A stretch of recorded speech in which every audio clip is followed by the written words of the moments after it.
আসসালামু আলাইকুম। বাংলাদেশ বেতার রাজশাহী স্থানীয় সংবাদ পড়ছি সাজরিন খান খুশবু।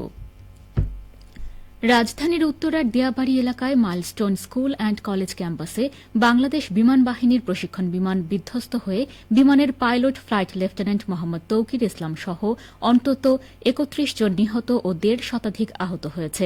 হতাহতের ঘটনায় আজ একদিনের রাষ্ট্রীয় শোক পালন করা হয়েছে। আহত ও নিহতদের জন্য দেশের সকল ধর্মীয় উপাসনালয়ে বিশেষ প্রার্থনার আয়োজন করা হয়।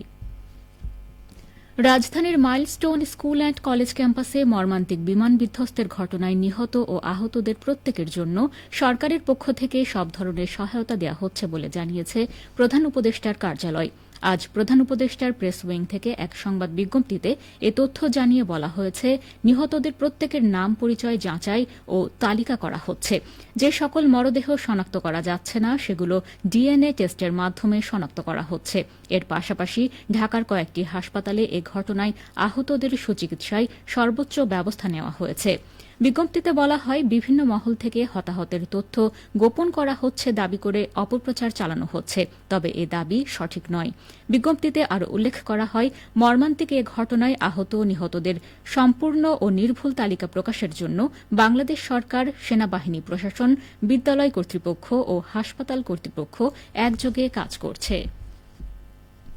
রাজধানীর মাইলস্টোন স্কুল অ্যান্ড কলেজে বিমান বিধ্বস্ত হয়ে হতাহতের ঘটনায় শিক্ষার্থীদের ৬টি দাবির প্রত্যেকটি যৌক্তিক বলে মনে করছে অন্তর্বর্তীকালীন সরকার। আজ প্রধান উপদেষ্টার প্রেস উইং থেকে পাঠানো এক বিবৃতিতে সরকারের এই অবস্থান তুলে ধরা হয়। বিবৃতিতে উল্লেখ করা হয়, আজ দুপুরে উত্তরায় মাইলস্টোন স্কুল অ্যান্ড কলেজ ক্যাম্পাসে উপস্থিত হয়ে আন্দোলনরত শিক্ষার্থীদের প্রতিনিধির সঙ্গে কথা বলেন শিক্ষা উপদেষ্টা CR আবরার, আইন উপদেষ্টা আসিফ নজরুল ও প্রধান উপদেষ্টার প্রেস সচিব শফিকুল আলম। আলোচনা শেষে উপদেষ্টা আসিফ নজরুল সাংবাদিকদের বলেন, মাইলস্টোন স্কুলে একটি তথ্য কেন্দ্র প্রতিষ্ঠা করা হয়েছে। এতে নিহত ও আহতদের তথ্য থাকছে, কেউ নিখোঁজ থাকলে সে তথ্য থাকছে। এখান থেকে তথ্য নিয়মিত হালনাগাদ করা হচ্ছে। নিহত ও আহত পরিবারের ক্ষতিপূরণ, পুনর্বাসন এবং ট্রমা ম্যানেজমেন্ট সাপোর্টের ব্যবস্থা করা হচ্ছে। জনবহুল এলাকায় প্রশিক্ষণ বিমান না চালানোর ব্যবস্থা গ্রহণ করার জন্য বিমান বাহিনীকে প্রয়োজনীয় নির্দেশনা দেওয়া হবে বলেও আইন উপদেষ্টা শিক্ষার্থীদের জানান। এদিকে ঢাকার উত্তরায় বিমান বিধ্বস্তের ঘটনায় নিহত পাইলট তৌকির ইসলামকে রাজশাহীতে সমাহিত করা হয়েছে।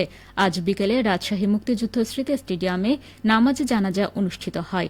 জানাজায় উপস্থিত ছিলেন রাজশাহী বিভাগীয় কমিশনার খন্দকার আজিম আহমেদ, RMP কমিশনার মোহাম্মদ আবু সুফিয়ান, সাবেক সিটি মেয়র বিএনপি নেতা মোসাদ্দেক হোসেন বুলবুল ও রাজশাহী মহানগরী জামায়াতের আমির ড কেরামত আলী।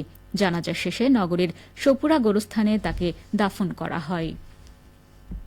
সিরাজগঞ্জে পানি উন্নয়ন বোর্ডের তত্ত্বাবধানে কাজীপুর উপজেলার যমুনা নদীর ভয়াবহ ভাঙন রোধে ৫৫৪ কোটি টাকা ব্যয়ে খুদবান্দি থেকে বাউইখোলা পর্যন্ত ৪৮ মিটার যমুনা ডানতীর সংরক্ষণ প্রকল্পের কাজ শেষ করা হয়েছে। এ প্রকল্প বাস্তবায়নে এলাকার জনমনে স্বস্তি ফিরে এসেছে। সিরাজগঞ্জের কাজীপুর উপজেলার যমুনার ভাঙন রোধে সিংড়াবাড়ি, পাটাগ্রাম ও বাউইখোলা এলাকা সংরক্ষণ প্রথম সংশোধিত প্রকল্প বাস্তবায়নে পানি সম্পদ মন্ত্রণালয় থেকে ৫৫৪ কোটি টাকা ব্যয়ে প্রকল্প গ্রহণ করা হয় ২০২০ সালে। অবশেষে চলতি মাসে প্রকল্পটি সম্পন্ন হয়। প্রকল্পটি সম্পন্ন হওয়ায় যমুনা নদীর ডান তীরের ভাঙন রোধ হবে। ফলে রক্ষা পাবে প্রকল্প এলাকায় অবস্থিত আবাসিক ভবন, স্কুল, কলেজ, মসজিদ, মাদ্রাসা, হাটবাজার, ইউনিয়ন পরিষদ, অফিস, স্বাস্থ্য কমপ্লেক্স, সরকারি বেসরকারি অবকাঠামো, কৃষি জমি ও রাস্তাঘাট। এ বিষয়ে সিরাজগঞ্জ পানি উন্নয়ন বোর্ডের নির্বাহী প্রকৌশলী মোখলেসুর রহমান বলেন, এ প্রকল্পের কাজ কঠোর নজরদারি ও তদারকির মধ্য দিয়ে শেষ হয়েছে। এতে যমুনা নদীর ভাঙন রোধ হবে। ৪৬তম BCS পরীক্ষার আবশ্যিক বিষয়ের লিখিত পরীক্ষা আগামী ২৪ জুলাই থেকে ৩রা আগস্ট এবং পদ সংশ্লিষ্ট বিষয়ের লিখিত পরীক্ষা আগামী ১১ আগস্ট থেকে ২১ আগস্ট পর্যন্ত রাজশাহী মহানগরীর বিভিন্ন কেন্দ্রে অনুষ্ঠিত হবে। পরীক্ষা চলাকালে আইন শৃঙ্খলা রক্ষায় রাজশাহী মেট্রোপলিটন পুলিশ কিছু নিষেধাজ্ঞা আরোপ করেছে।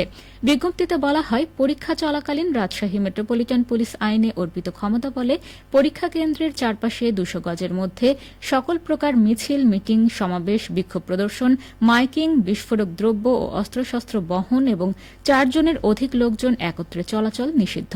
বিজ্ঞপ্তিতে আরও বলা হয়, পরীক্ষা গ্রহণের দিনগুলোতে পরীক্ষা গ্রহণ শেষ না হওয়া পর্যন্ত পরীক্ষা কেন্দ্র কিংবা ভেন্যুর নিকটবর্তী ফটোকপির দোকানসমূহ বন্ধ রাখতে হবে। আইন অমান্যকারীদের বিরুদ্ধে যথাযথ আইনানুগ ব্যবস্থা গ্রহণ করা হবে। সবশেষে আবহাওয়া। আজ রাজশাহীতে সর্বোচ্চ তাপমাত্রা ছিল 34.5 ডিগ্রি এবং সর্বনিম্ন 27.4 ডিগ্রি সেলসিয়াস। সন্ধ্যা 6টায় বাতাসে আপেক্ষিক আর্দ্রতার পরিমাণ ছিল 88%। রাজশাহী ও পার্শ্ববর্তী এলাকায় আগামীকাল সূর্যোদয় ভোর 5টা 29 মিনিটে। সংবাদ শেষ হল। আমাদের পরবর্তী স্থানীয় সংবাদ প্রচারিত হবে আগামীকাল সকাল 8টা 10 মিনিটে।